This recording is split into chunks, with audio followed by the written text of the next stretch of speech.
Hey, welcome back to Right on the Money, your go-to resource for the financial topics that matter to you. Now, if you're just joining us, we're here with Nick Bour, founder and CEO of Inspire Wealth, and we're talking about an issue that literally will affect or come into play for any person in the United States that is going to retire. Does that sound, that's fair, isn't it? That's fair. That's All right. fair. It's definitely going to impact you unless you plan around it. I grabbed my notes because we're going to get a little deeper here into the topic. Our topic is IRMAA, and IRMAA, income-related monthly adjustment amount. And we are now going to dive into the process of how it's calculated. Let's just start there. How is it calculated? So it's calculated based on modified adjusted gross income. Okay. And that's always an interesting one because most of us know gross income, most of us know adjusted gross income, but a lot of people don't fully understand what is modified adjusted gross. Like what is the difference? Mm-hmm. It's how everything's calculated and what's included. So one of the big things that's included with modified adjusted gross income that's not in adjusted gross or gross income is your municipal bond interest income. It's not. It's not included in adjusted gross. It is in modified adjusted gross. So if you are currently drawing interest or invested in municipal bonds, most people think, well, that's tax-free. It is tax-free, but with the caveat of that it can impact your IRMAA calculation. So that's calculated back in. So one of the things that I learned was the fact that with IRMAA, you're looking 2 years back or how? There's 2 years back. Okay, walk us through that. Talk us through that. So currently, so what we're looking at here is the Social Security and the administration looks at 2 years prior income and that income that was reported to the IRS on your tax return, on your 1040. So what that looks like is if someone was earning $200,000 in adjusted gross income, that is what's going to impact the IRMAA surcharge or potentially kick that in, which means then they're going to calculate, well, if that was adjusted gross, is there any other income that needs to be added to calculate the modified adjusted gross? Because that's where the bond interest could come in and a few other things as well. But the main thing is it's going to be a little different for everyone based on where the money's coming from. But I would tell you the most common one that everyone knows is municipal bond interest. Let's talk a little bit about, this has been referred to as a tax cliff. Okay. Can you talk a little bit about that? Yeah, I mean, the tax cliff, there's brackets, just like we're used to tax brackets. Mm-hmm. This has a bracket and a progressive increase in surcharge or tax. Mm-hmm. So what I mean by that is again, if you're under 103 as a single person, 206 as a married couple, currently, that's a moving target that changes every year. Sure. But if you're currently over that, the first bracket kicks in. So the first bracket, usually your 174.70, your base premium is going to go up to about $250. Mm-hmm. And that's your Part B. That doesn't include your Part D, your prescription plan, which will also go up.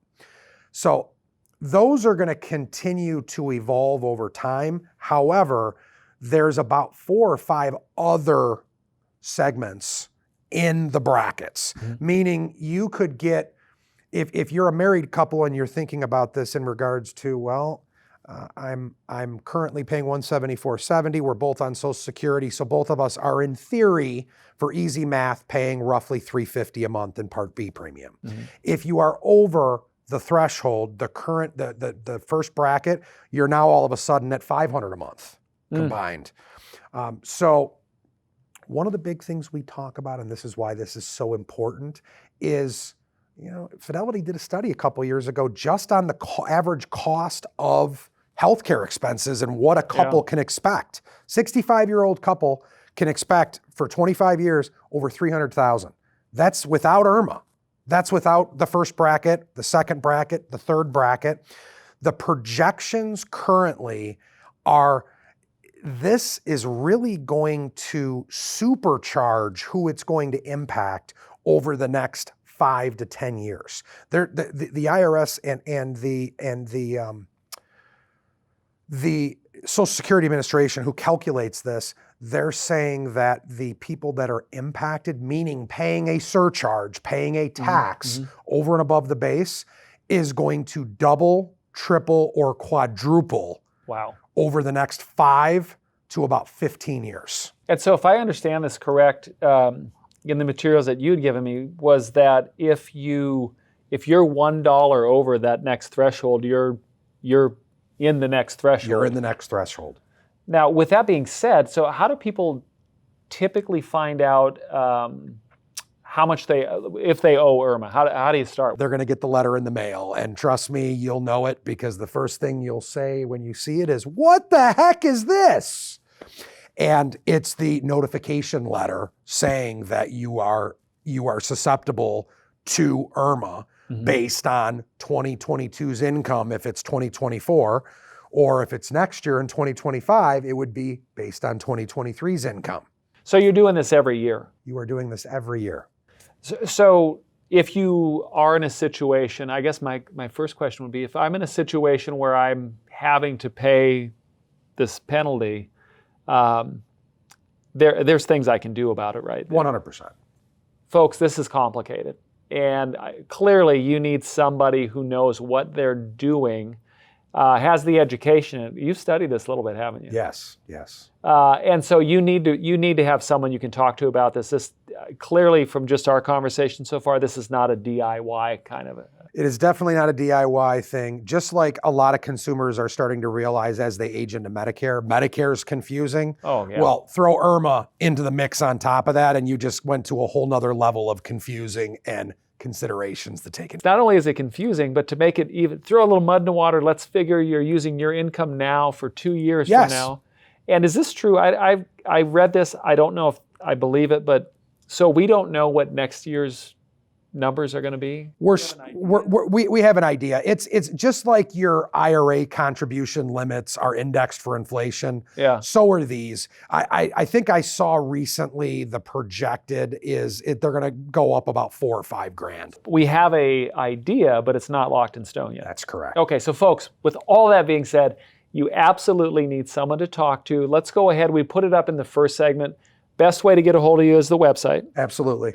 And you have everything on there from information to, you have a calendar link on there too. We have a calendar link, we have calculators. One of the things that I have not talked about, which I will talk about not only in after the break, but also now, we also do what's called an IRMAA stress test.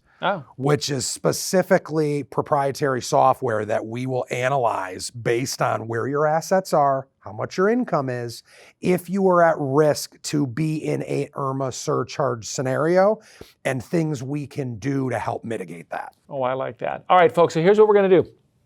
We're going to take a pause. When we come back, we are going to talk about strategies and solutions for managing IRMAA.